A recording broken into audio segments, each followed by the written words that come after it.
1. Pulau Ubin Possession. Pulau Ubin. Full of mysteries and myths that lie beneath the grounds of it.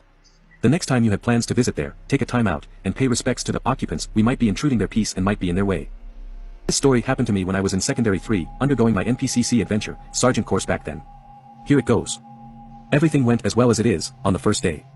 All of the campmates, some with the haggard-looking faces, and some with bubbly ones. I was tired of course after being told to do a lot of things. Then dusk fell.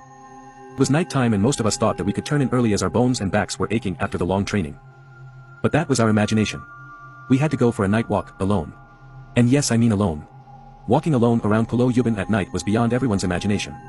I could hear some girls and some boys scuffling and praying hard that nothing would happen to them. While on the way to the jetty, which was quite a distance at night, an uncomfortable feeling enveloped me. My partner was right beside me and boy was he relaxed as though nothing happened. When we passed through the rubber plantation grounds, my hair was standing on its ends, and I had this uncomfortable feeling all of a sudden. But I ignored it.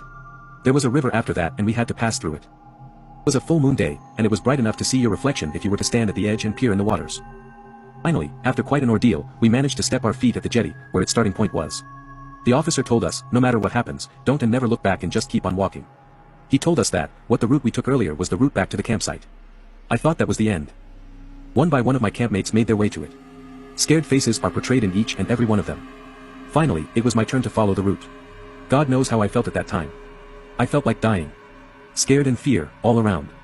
But I braved myself and believed that God will protect me, in situations like this. All was well until I reached the rubber plantation's ground,